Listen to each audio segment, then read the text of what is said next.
The moral code is a set of rules that guides the actions of people throughout their life. I'm still a kid, but I'm going to grow up to be an adult, so I need my own moral code to guide my future actions.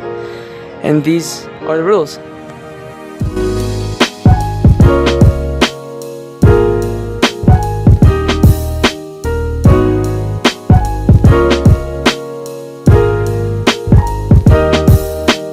Throughout the semesters of ethics we had,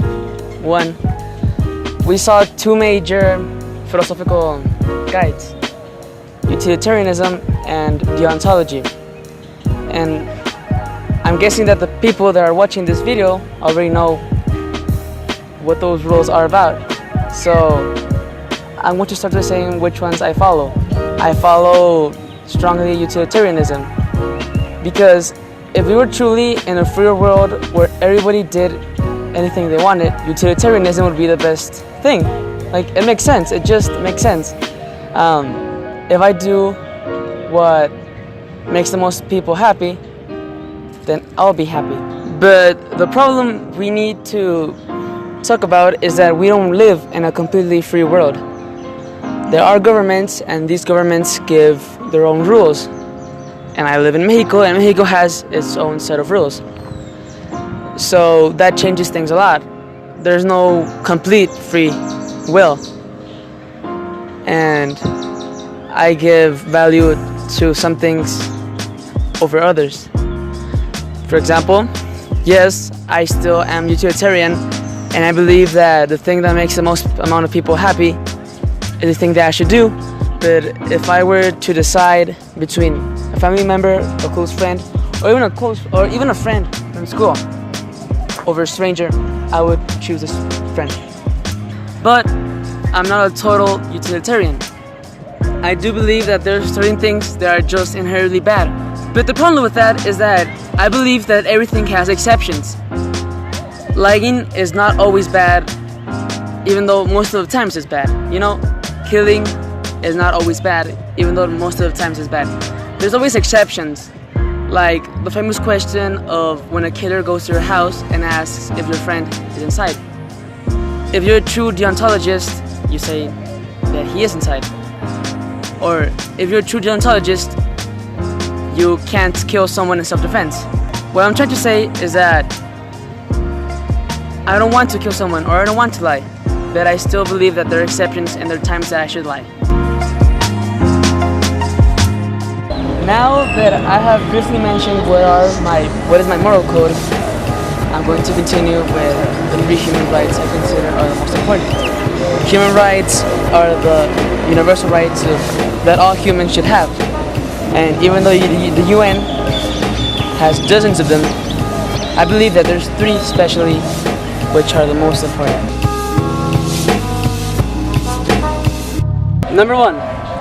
The right of freedom of speech. As well, except for the few hundred people in the world that don't have a nationality, most people live in a government. And this government decides how much liberty should it give to its people. And I believe that one of the most important ones is the right of freedom of speech.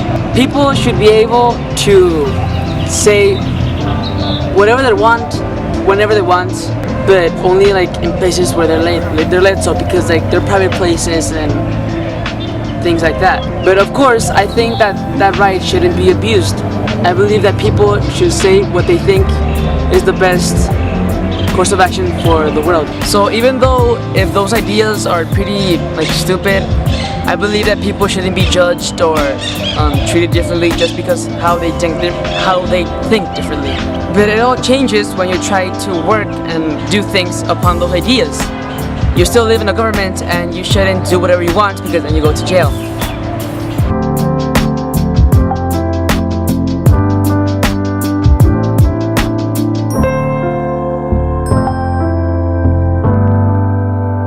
I believe that the next right, which is the most important, is the freedom of movement. Because in this capitalist world, if people are permitted to move wherever they want, society is going to make sure that the right amount of people are in the right place. And you may be thinking that there are socialist governments in the world right now, and I believe they're not going to last long. So continue with capitalism. If people live in a capitalist society and move where they want, the most amount of money and goods are going to go to those people. The third and final right, I believe, is one of the most important, is the right to own property. On the last right, I mentioned that we live in a capitalist society, and mostly that is true. And personally, I believe that this competition that capitalism creates is good for society, because if people can become more powerful and the government permits them to do so, then they can earn more money and help more people. But also that competition makes people thrive to become better and overcome themselves and the world. That's why I believe it.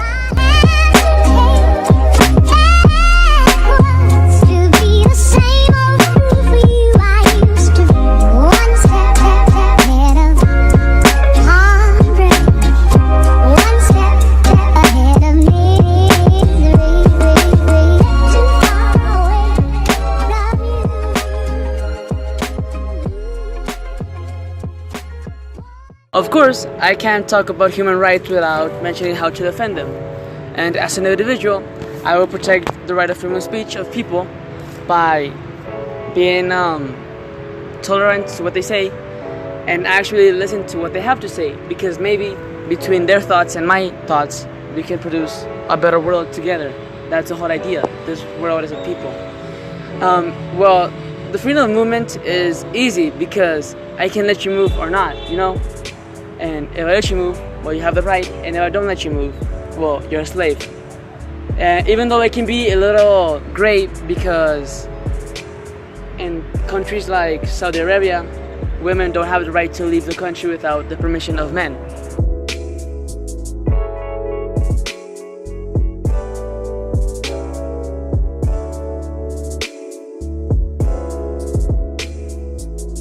When we're talking about the right to own property and taking that right from people, it can be quite complicated to reason.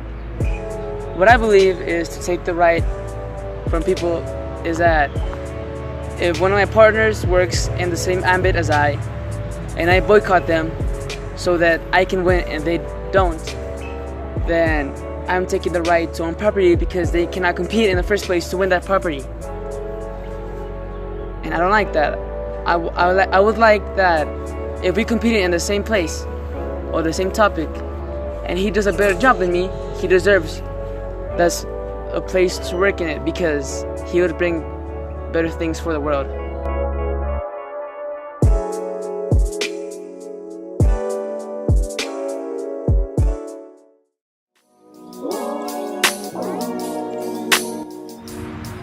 When we're talking about the government protecting these three human rights, it's pretty easy. The government has the power, and as it has the power to give us certain liberties, it also has the power to give it to us. But the government has to make policies and enforce these human rights, and also put in jail the people who take away these human rights, because they're still important and they're very valuable for all humans. And the people who don't have them aren't really free, in the sense that they may not have total liberty, but they also lack it. To conclude with this long video, I want to say that my ideas over my moral guides may change over time as I have more experience and witness more things. But I'm pretty sure that my moral code is prepared for the future and how things might change. And well, I still believe that those are the three most important human rights, because they just are the basis of society and government itself, because you can't live in a world without society. I also believe that over time, it might take a long time, but over time, the whole world will become one single government, one society.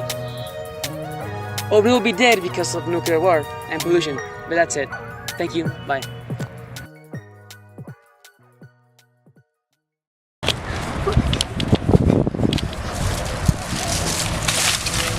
I hope this is not illegal. Yeah.